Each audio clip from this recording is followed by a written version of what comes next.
एक कदम उजाले की ओर में आज की कहानी है दोषारोपण।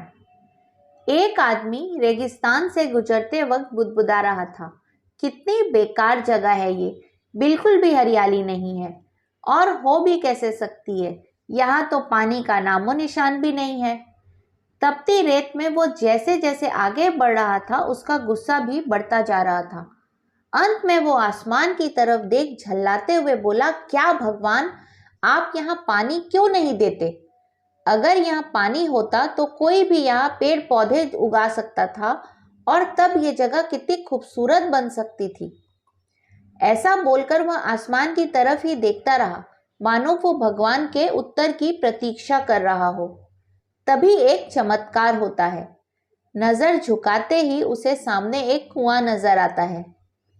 वह इस इलाके में बरसों से आ जा रहा था, पर आज तक उसे वहां कोई कुआं नहीं दिखा था। वह आश्चर्य में पड़ गया और दौड़कर कुएं के पास गया। कुआं लबालब पानी से भरा था। उसने एक बार फिर आसमान की तरफ देखा और पानी के लिए धन्यवाद करने की बजाय बोला, पानी तो ठीक है, लेकिन इसे निकालने के लिए कोई उपाय भी तो होना चाहिए। उसका ऐसा कहना था कि उस कुएं के बगल में पड़ी रस्सी और बाल्टी दिख गई। एक बार फिर उसे अपनी आंखों पर यकीन नहीं हुआ। वह कुछ घबराहट के साथ आसमान की ओर देखकर बोला, लेकिन मैं ये पानी ढोऊंगा कैसे? तभी उसे महसूस होता है कि कोई उसे पीछे से छू रहा है। पलट कर देखा तो एक ऊंट उसके पीछे खड़ा था। अब वह आदमी एकदम घबरा जाता है। उसे लगता है कि कहीं वो रेगिस्तान में हरियाली लाने के काम में फंस न जाए और इस बार वो आसमान की तरफ देखे बिना तेज कदमों से आगे बढ़ने लगता है। तभी उसने 2-4 कदम ही बढ़ाए होते हैं कि उड़ता हुआ पेपर का एक टुकड़ा उसके आकर चिपक जाता है। उस टुकड़े पर लिखा होता है, मैंने तुम्हें पानी दिया, बाल्टी और रस्सी दी, पानी ढोने का साधन भी दिया। अब तुम्हारे पास वो हर एक चीज है जो तुम्हें रेगिस्तान को हरा भरा बनाने के लिए चाहिए। अब सब कुछ तुम्हारे हाथ में है। आदमी एक क्षण के लिए ठहरा, पर अगले ही पल वह आगे बढ़ गया और रेगिस्तान कभी भी हरा भरा नहीं बन पाया।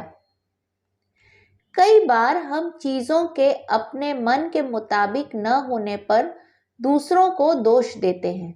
कभी हम सरकार को दोषी ठहराते हैं, कभी अपने बुजुर्गों को, कभी कंपनी को, तो कभी भगवान को। पर इस दोषारोपण के चक्कर में हम इस आवश्यक चीज को अनदेखा कर देते हैं कि एक इंसान होने के नाते हम में वो शक्ति है कि हम अपने सभी सपनों को खुद साकार कर सकते हैं। शुरुआत में भले लगे कि ऐसा कैसे संभव है, पर जिस तरह इस कहानी में उस इंसान को रेगिस्तान हरा भरा बनाने के सारे साधन मिल जाते हैं, उसी तरह हमें भी प्रयत्न करने पर अपना लक्ष्य प्राप्त करने के लिए जरूरी सारे उपाय मिल सकते हैं।